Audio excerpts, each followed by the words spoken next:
परंतु ये जो इंद्रियों से उत्पन्न होने वाला है, मतलब जो आत्मा से उत्पन्न होने वाला नहीं है, मतलब वो अतीन्द्रिय सुख नहीं है।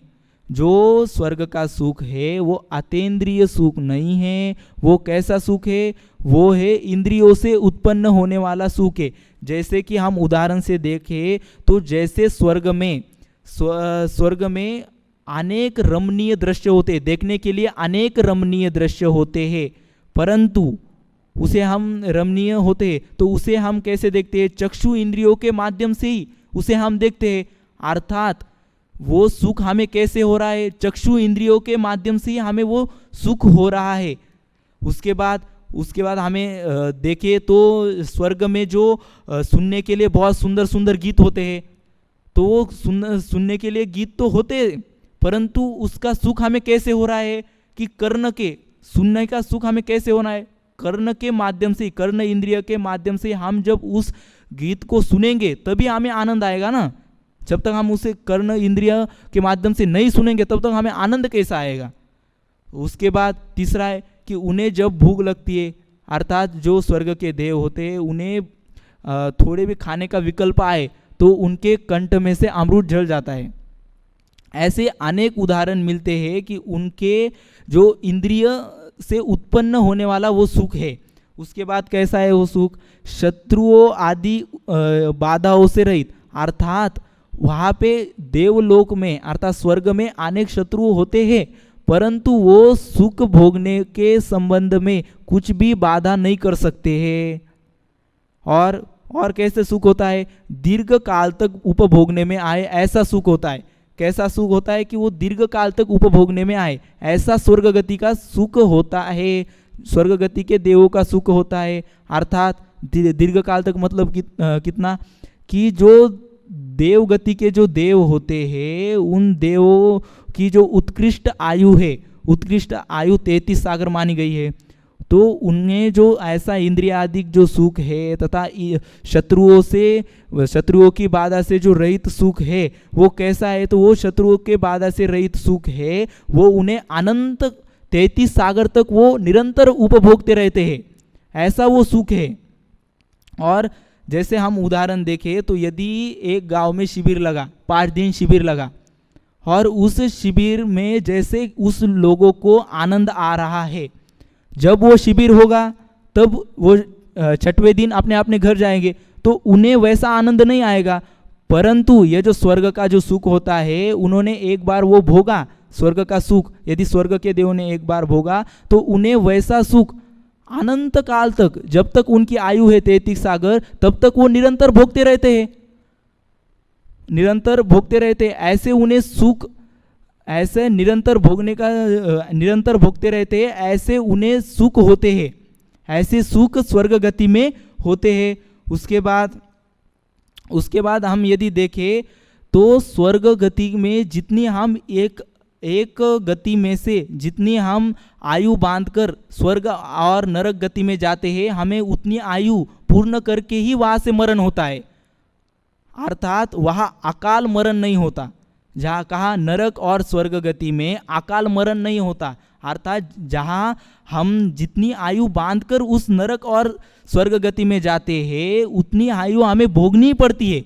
उसके अलावा जैसे हमारी आधी आयु हो गई और हम मर गए, ऐसा हो ही नहीं सकता। जितनी हमने आयु बांधी है उतने ही हम भोगते हैं। परंतु यदि मनुष्य और तिर्यंच गति हम देखें तो मनुष्य तिर्यंच गति में ऐसा नहीं है। मनुष्य और तिर्यंच गति में जितनी आयु है, मतलब अकाल मृत्यु होती है मनुष्य और तिर्यंच गति में। हम देखते हैं कि जैसे कि बिल्ली, कुत्ता आदि ये जो है मनुष्य और तिर्यंच गति के जीव, वो बिल्ली आदि कुत्ता एक्सीडेंट में यदि वो गाड़ी के नीचे आ गए तो मर गए, यदि किसी मनुष्य को डायरेक्ट अटैक आ गया तो वो मर जाता है। इसी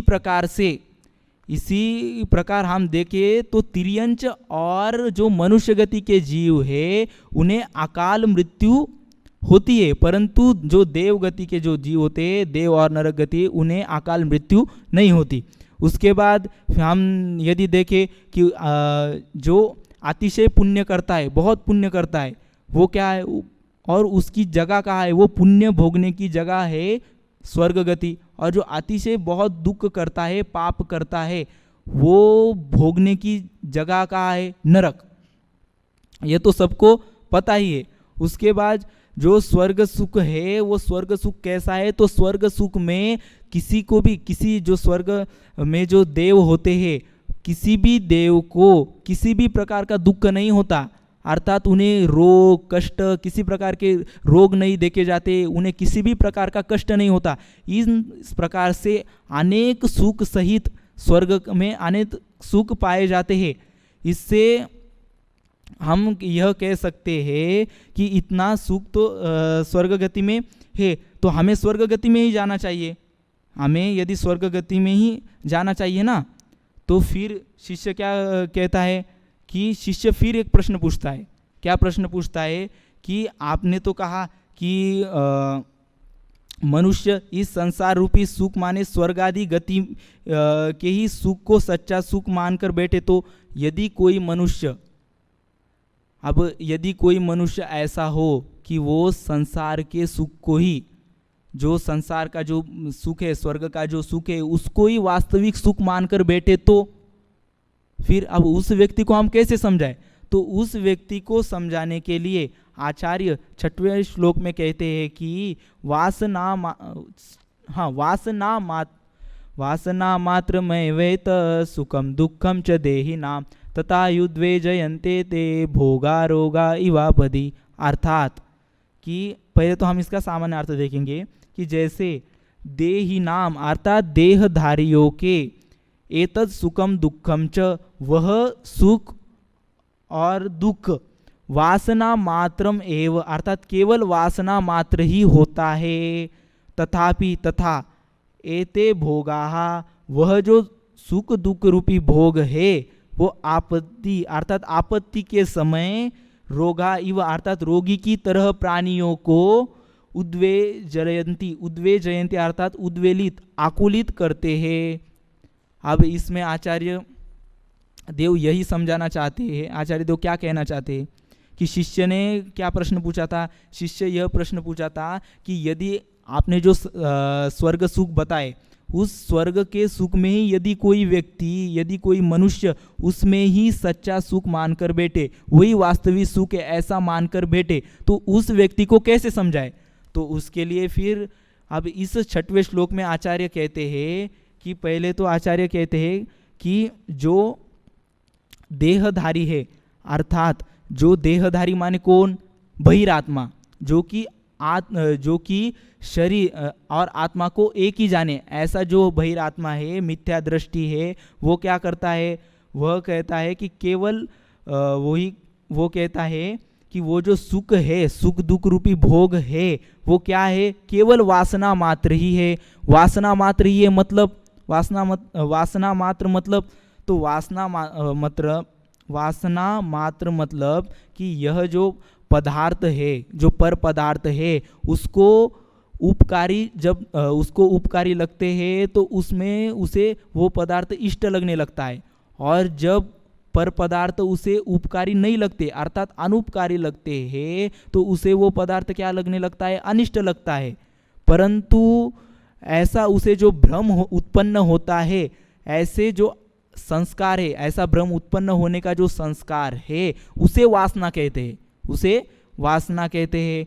उसके बाद एक दृष्टांत देते हैं कि जिस प्रकार वह एक दृष्टांत भी देते हैं। उसके बाद मैं आपको एक उदाहरण बताऊं तो जैसे कि एक मिथ्या दृष्टि है, और मिथ्या दृष्टि को, यदि मिथ्या दृष्टि अज्ञानी को यदि पर पदार्थ, यदि किसी मिथ्या दृष्टि को पर पदार्थ अनुकूलित भाषित होने लगे तो उसे सुख, उसमें सुख नजर आने लगता है, और जहाँ पर पदार्थ प्रतिकूल भाषित होने लगे तो उसमें उसे दुख नजर आने लगता है।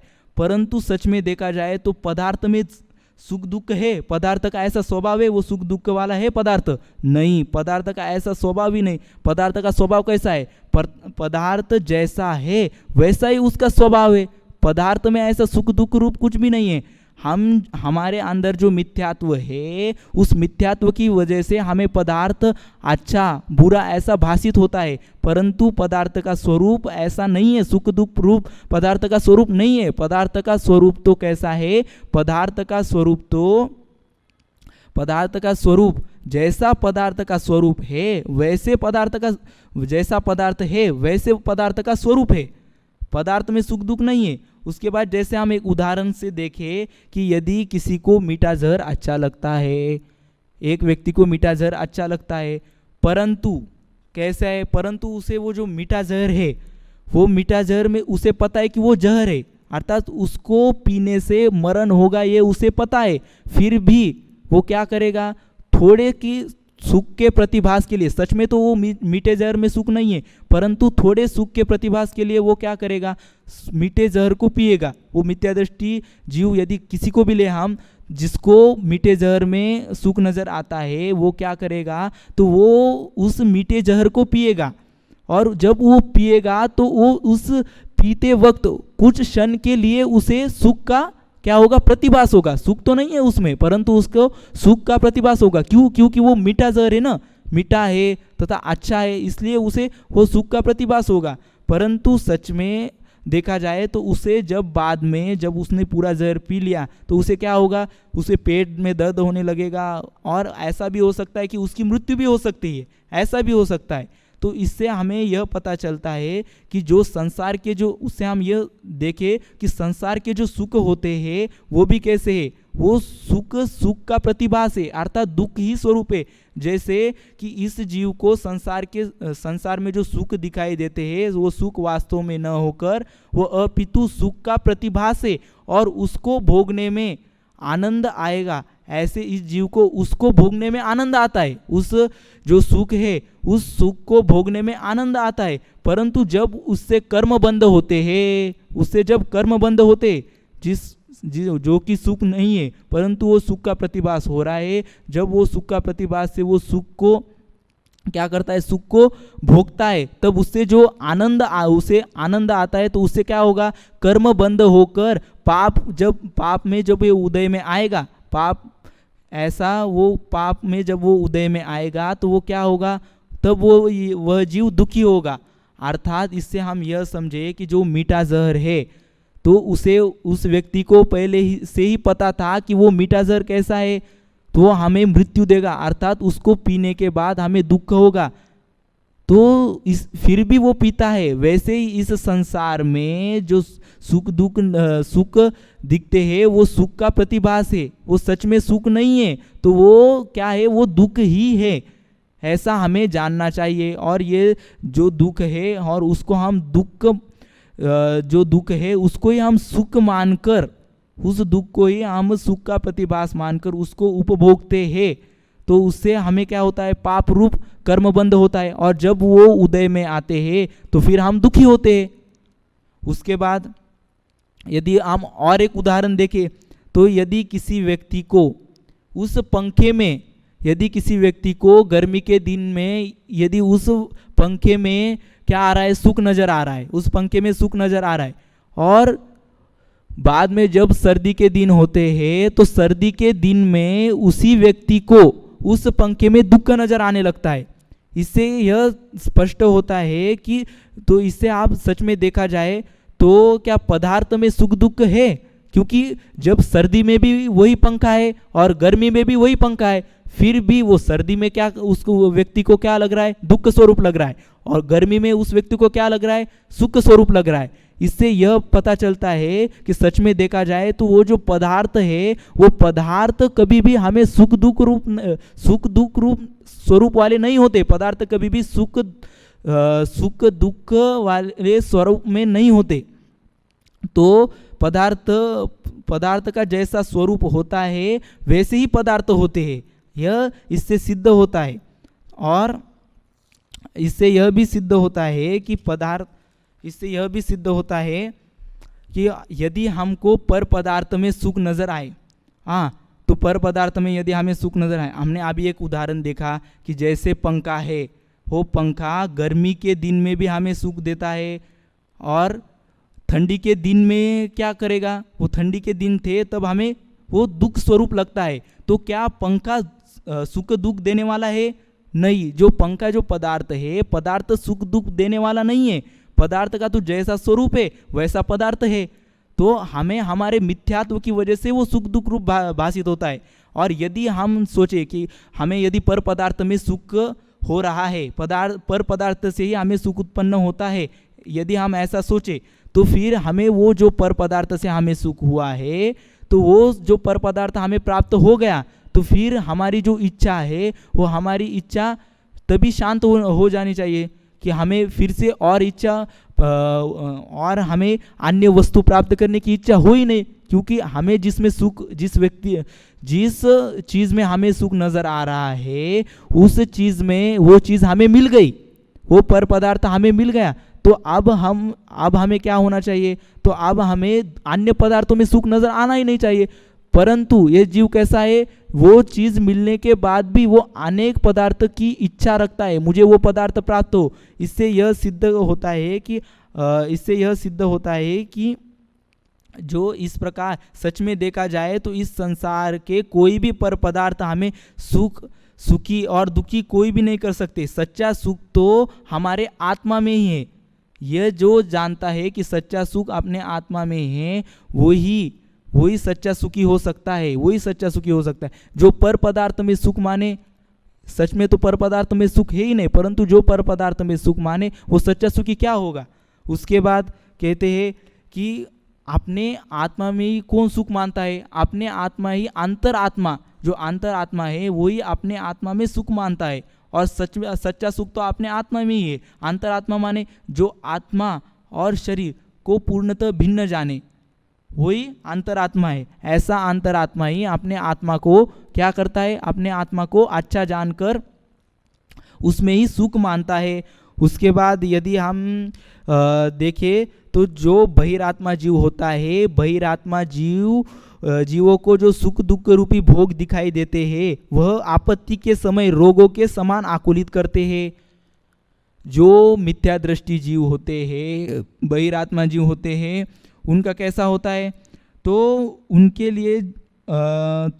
लिए कैसा होता है कि जो सुख दुख रूपी जो भोग है वो भोग आपत्ति के वक्त उन्हें कैसे लगते हैं? रोग के समान आकुलित करते हैं। जैसे कि हम एक उदाहरण देखें कि जैसे हमें पता चला कि कल हमें पता चला कि भारत और पाकिस्तान का मैच उसके अगले दिन है, या हमें पता चला, तो हमें उस टाइम से कि जब से हमें पता चला तो उससे हमें क्या उस वक्त से हमें आकुलता होना स्टार्ट होने लगती है। हम क्या सोचने लगते हैं? अरे कब मैच होगा, हम कब मैच देखेंगे, कौन जीतेगा कौन हारेगा, इसकी हमें आकुलता होती रहती है। परंतु यदि वो अगला दिन आए जब मैच है उसका अगला दिन आए, तो उस अगले दिन के समय में यदि जब मैच शुरू ही होने वाला है तो फिर हम टीवी स्टार्ट करेंगे और मैच शुरू ही होने वाला है, तभी यदि लाइट चली जाए तो हमें कैसा प्रतिभासित होता है? तो हम उस समय कितनी आकुलता करते हैं। तो इससे हमें पता चलता है भोगों से और कुछ नहीं मिलने वाला है, भोगों से तो हमें आकुलता ही मिलने वाली है। और यहाँ पर किसी सामान्य का प्रश्न उठना यह ठीक है कि जिस प्रकार जो सम्यक दृष्टि जीव होते हैं वो विषय भोगते हुए दिखाई देते हैं, जो सम्यक दृष्टि जीव भी इस व्यवहार में दिखाई देते हैं, तो वो कैसे दिखाई देते हैं? तो वो भी इस भोग सुख दुख रूपी जो भोग है वो विषय भोग को भोगते हैं, यह हमें दिखाई देते हैं। तो उनकी जो विषय भोग की विरक्ति है और उनकी जो विषय भोग की विरक्ति भी नहीं देखी जाती है। इसलिए यह सिद्ध होता है कि वो सम्यक दृष्टि जीव क्या करते हैं? भोग भोगते हैं, अर्थात सम्यक दृष्टि जीव विषय भोग को भोगते हैं, ऐसा सिद्ध होता है। परंतु इसका समाधान करते हुए कहते हैं कि जिस प्रकार जो सम्यक दृष्टि जीव होता है वो उसके चारित्र मोहनीय कर्म के उदय से ही उसे भोग भोगने पड़ते हैं। जब उसका चारित्र मोहनीय कर्म का उदय ही होता है, इसलिए वो उस भोग से पीछा छुड़ा नहीं सकता। जब तक वो चारित्र मोहनीय कर्म का उदय होता है तब तक के लिए उसे वो भोग भोगने ही पड़ते हैं। जैसे कि भोग भोगने ही पड़ते हैं, तो वो किस प्रकार भोगता है, तो वो भोग उसमें उपादेय बुद्धि नहीं धारण करता है, तो उसमें हेय बुद्धि के द्वारा वो भोग भोगता है।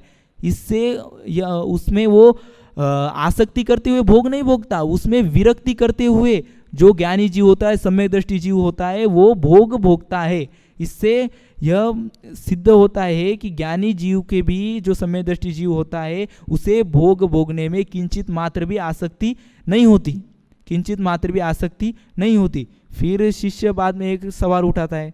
शिष्य क्या प्रश्न पूछता है कि आप कह रहे हो कि सुख दुख जो है वो वासना मात्र है, सुख दुख है वो वासना मात्र है। आपने कहा, इस श्लोक में कहा कि सुख दुख है वो सिर्फ वासना मात्र है, पर यदि यह सोच संसार में जो जीव देखे जाते हैं, संसारी जीव, वो तो सुख दुख भोगते हैं, तो उन्हें ऐसा क्यों प्रतिभाषित नहीं होता कि यह जो है यह वासना मात्र ही है, ऐसा उन्हें क्यों प्रतिभाषित नहीं होता? तो जो उसके लिए वो अगले श्लोक में 7वें श्लोक में बताएंगे। परंतु अभी तो टाइम हो गया है, हाँ अभी तो टाइम हो गया है, परंतु यदि हम इस इष्टोपदेश को यदि आगे हमें समय मिलेगा तो उसको हम आगे 7वें श्लोक से आगे हम चर्चा करेंगे। और यदि सभी को इष्टोपदेश का स्वाध्याय करना चाहिए और इष्टोपदेश का स्वाध्याय करते हुए अपने आत्म स्वभाव को पहचानते हुए जल्दी सभी मोक्ष को प्राप्त करें, इसी मंगल भावना के साथ मैं मेरे वाणी को विराम देता हूँ। जय जिनेन्द्र।